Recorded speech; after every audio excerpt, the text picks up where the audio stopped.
মেদিনীপুর জেলা হাসপাতালে জাল স্যালাইন ও প্রসূতির মৃত্যু এবং রাজ্য সরকারের মদতে স্বাস্থ্যক্ষেত্রে দুর্নীতির বিরুদ্ধে সিআইটির তরফে সিএমওএইচ দপ্তরে বিক্ষোভ।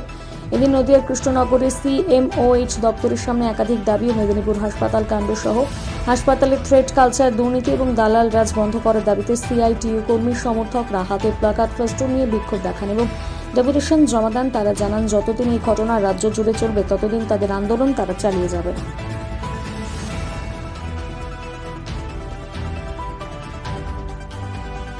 সাধারণ মানুষ তর্কাতর্কি বেঁধে যাচ্ছে হাসপাতালে, শুধু মেদিনীপুরে নয়, কলকাতাতেও। দেখি আপনারা কি করছেন।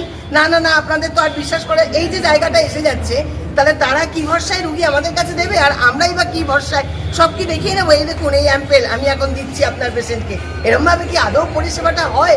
সে তো হবে না জিনিসটা। তাহলে এই সরকারি হাসপাতালের উপর যারা ভরসা রাখে তাদের যাতে ভরসাটা আরো বাড়ে, প্রশাসনিক স্তরে তো সেই কাজটাই হওয়ার কথা, আমরা সেটাই আশা করেছিলাম।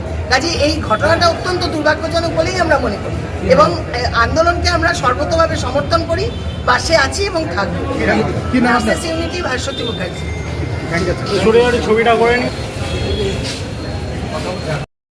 সরকারকে কর্ণাটক সরকার সতর্ক করেছিল যে এই স্যালাইন তারা বাতিল করেছে, আমাদের রাজ্য সেই রিপোর্ট পাঠিয়েছিল এবং সর্বপ্রথম আলিপুরদুয়ারে 2015 সালে একজন চিকিৎসক এই স্যালাইন সম্পর্কে অভিযোগ দায়ের করেছিলেন। কিন্তু সব অজানা মন্ত্র বলে, আসলে পয়সার বিনিময়ে গোটা রাজ্যেই তো ঘুষের আর কাটমানির রাজত্ব চলছে। তা সেই দিকে লক্ষ্য রেখে আর কি সরকার সেই কাটমানি আর ঘুষের লক্ষ্যেই হচ্ছে এই জাল ওষুধ, জাল স্যালাইনের কারবার করতে দেওয়ার ফলে মানুষের মৃত্যু হচ্ছে। আমরা এর বিরুদ্ধে আজকের এই বিক্ষোভ মিছিল এবং সভা হবে সিএমওএইচ অফিসের সামনে। ডেপুটেশন হবে না, ওখানে বিক্ষোভ সভা হবে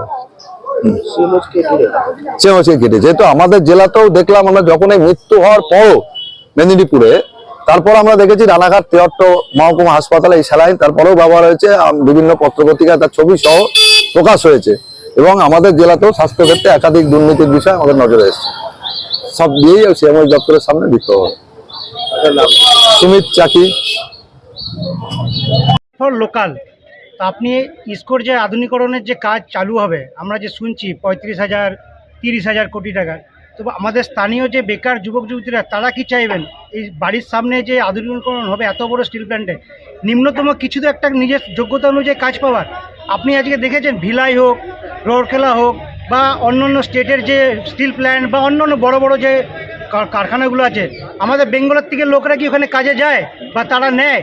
আপনার তাহলে আমাদের বেঙ্গলে যখন আমাদের লোকালে এত বড় একটা কারখানায় আধুনিকরণ হচ্ছে, তাহলে আমাদের প্রধানমন্ত্রীর কথা মতন লোকাল ফর ভোকাল কেন হবে না? ভোকাল, আমরা সেই ভোকালটা আজকে দিতে এসেছি।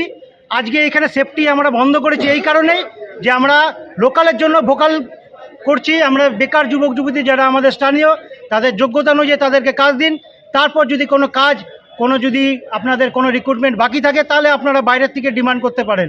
আমরা বলছি না যে আমরা প্লেন গ্র্যাজুয়েট করে আমরা স্কিল করব, আমরা আনস্কিল্ডেই চাকরি চাই। যার যেরকম যোগ্যতা তাকে দিন। আমাদের মধ্যে অনেকে ইলেকট্রিশিয়ান, আইটিআই ডিপ্লোমা করে বসে আছে, তারা আজকে বাধ্য হয়ে বাজারে সবজি বেচছে, নাহলে টোটো চালাচ্ছে। আজকে আপনারা বলছেন টোটো বন্ধ করে দিন। এত টোটোগুলো যে চালায় তারা আপনারা খবর নেবেন। ম্যাক্সিমাম শিক্ষিত ছেলে, ভদ্র পরিবারের, আমাদের বার্নপুরের প্রচুর ছেলে এরকম আছে, ছেলে মেয়ে যারা শিক্ষিত অথচ কোনো কাজ পাচ্ছে না। আপনারা দেখেছেন সেন্ট্রাল গভর্নমেন্ট দিনকে দিন প্রত্যেকটা জায়গাতে সরকারি চাকরি বন্ধ করে দিয়েছে, আউটসোর্সিং করে দিয়েছে। সেই আউটসোর্সিংয়ের কাজটুকুর জন্য, দাবির জন্য আমরা এসেছি। আমরা ইসকোর কোনো পার্মানেন্ট চাকরির দাবির জন্য আসিনি। ইসকোর পার্মানেন্ট চাকরি জানি আমরা অনলাইনে হয়, কিন্তু যে কাজ আপনারা দিতে পারবেন সেইখানে কেন স্থানীয় লোকদের বঞ্চিত করবেন? এই দাবিতে আমরা এখানে আজকে ধর্নায় বসেছি। যতদিন না পর্যন্ত ইসকো কর্তৃপক্ষ লোকাল যে ছেলেমেয়েদের জন্য কোনো সুরাহা করবে, ততদিন আমরা এখানে সেফটি হতে দেব না। আপনার নাম? অভিজিৎ দাস। আপনি কি মানে এই? আমি একজন সোশ্যাল ওয়ার্কার। আমরা বাইরে থেকে সব ইসকো কর্তৃপক্ষ সব বাইরে থেকে লোকজন নিয়ে এসে ওদের চাকরি দিচ্ছে।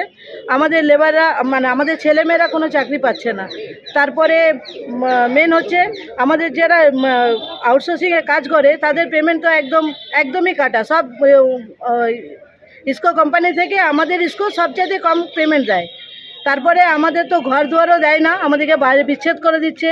তারপরে স্কুল লোকরা যারা চাকরি করছে তারা আমাদের পেছনে পড়ে থাকে সবসময়তে। বাইরে থেকে এসছে কিন্তু এখানে এসে বলছে যে ওরা বাসিন্দা, আমরা বাইরে। তা আমাদের অসুবিধা নেই, আমরা এখান থেকে জন্ম, আমরা এখানকার বাসিন্দা, আমাদের কোনো ইয়ে নেই, আমরা বাইরের লোক। তো যারা বাইরে থেকে আসছে, এখন আপনারা কি চাইছেন? আমরা চাইছি আমাদেরই সবাইকে কাজ টাজ দেওয়া হোক, বা আমাদেরই বাচ্চারা আছে, আমাদের হয়তো বয়স হয়ে গেছে যাদের, তারা পারবে না হয়তো কাজ করতে, তাদের ছেলে মেয়ে আছে, তাদের বাড়ির লোক আছে, আমাদেরও তো সংসার চালাতে হবে, আমরাও তো চালাবো, আমরা ছেলে মেয়ে নিয়ে আছি এখানে এতদিন ধরে। এবারে ইসকো কি করছে, সব বাইরে বাইরে যারা কম ইয়েতে কাজ করছে তাদেরকে নিয়ে আসছে, আর আমাদের ছেলে মেয়েদেরকে সবাইকে বার করে দিচ্ছে, বা আমাদেরকে ঢুকতেই দিচ্ছে না, আমাদেরকে কোনো কিছু করছে না। এমনকি আমাদের যে আমরা কোয়ার্টারে আছি, সেই কোয়ার্টারগুলো তো লাইন কেটে দিচ্ছে, জল কেটে দিচ্ছে, এগুলো তো ভালো জিনিস না। কোম্পানির লোক আছে মানছি, যেদিন ভাঙবে কোম্পানি, ইসকো ভাঙতে চাইবে, আমরা চলে যাব, আমরা তো জোর জবরদস্তি দখল করে নেই। এখন আপনারা মানে কি, যতক্ষণ না আপনাদের চাকরি দেওয়া হচ্ছে ততক্ষণ কি এই সেফটি ডিপার্টমেন্ট বন্ধ হ্যাঁ, রাখবেন? বন্ধ চাইছি, আমরা বন্ধ চাইছি, আমাদের লোকাল যারা আছে তাদেরকে নিয়ে কাজ করুক, এটাই আমরা চাইছি। আপনি আপনার একটু নাম? দেখুন এটা। আপনার নাম? আমার নাম গায়ত্রী শর্মা। মানে দেখুন, আপনারা সবাই জানেন যে ইসকোর আধুনিকরণ শুরু হয়েছে। এবার মাস 4 আগে আমাদের সাথে ইসকোর হায়ার অথরিটি ম্যানেজমেন্টের কথা হয়েছিল। সেখানে আমরা জানিয়েছিলাম যে ইসকোর যে আউটসোর্সিংয়ের যে নিয়োগ হবে কন্ট্রাকচুয়াল, সেখানে যেন ইসকোকে কেন্দ্র করে যে এলাকাগুলো আছে ইসকোর বৃত্তের মধ্যে, সারাউন্ডিং যে এলাকা, ধরুন ওই দিকের যে লাকড়া সাতা থেকে শুরু করে আমাদের এই দিকের নরসিংবান্ধ আছে, বানপুর টাউন আছে, ধরমপুর, হীরাপুর, সামডি, কালাজড়িয়া, পুরো এলাকাটা, এই এলাকা থেকে স্থানীয় মানুষজনদের নিতে হবে। এরপরে যদি এখানে না পাওয়া যায় তাহলে সেকেন্ড সার্কেলে যাবে, মানে এই এলাকারই পরবর্তী স্তরে। কিন্তু আমরা দেখতে পাচ্ছি যে ইসকো অলরেডি, আমরা যেটা ম্যানেজমেন্টের থেকে শুনেছি, প্রায় 15,000-এর মতো এখানে আউটসোর্সিং লোক নিয়োগ হবে।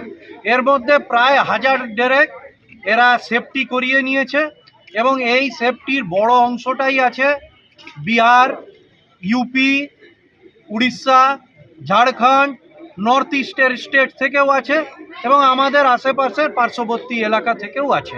এবার এখানে দুটো বিষয় আমাদের মূল প্রোটেস্ট, যে এক হচ্ছে প্রথম স্থানীয় নিতে হবে, আর দ্বিতীয় নম্বর ইসকোর ম্যানেজমেন্ট এবং আমাদের ঠিকাদারদের একটা অংশ, ম্যানেজমেন্টের একটা পার্ট আর এই ঠিকাদারদের একটা পার্ট মিলে কি করে, ইচ্ছাকৃতভাবে বাইরে থেকে লেবার আনে।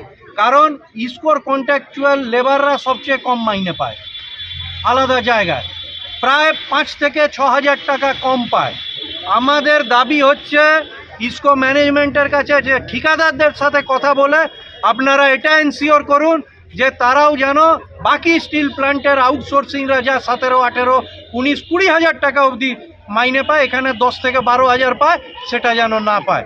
আমরা এখানে আপাতত আর সেফটি হতে দেব না যতক্ষণ না আমাদের এনশিওর করবে যে দুটো আমাদের, যে আগের লোকাল লোকদের আমাদের নিয়োগ করতে হবে এই এলাকার ইসকোকে ঘিরে যে এলাকাগুলো আছে, নাহলে ফার্দার এলাকার যুবক যুবতীরা মঞ্চ বেঁধেছেন, তারা আমাদের কাছে আছেন, আমরা স্থানীয় কাউন্সিলররাও এখানে আছি, আমরা এখানে ফার্দার আর হতে দেব না।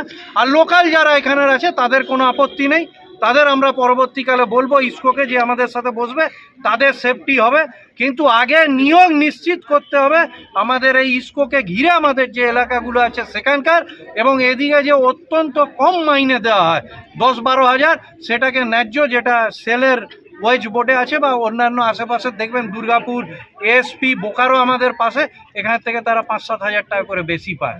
তো এই শোষণ, আর আমরা ইসকোর অফিসারদের একটা অংশ আর আমাদের এই ঠিকাদারদের এই নেক্সাসটা আমরা ভাঙবো। আচ্ছা,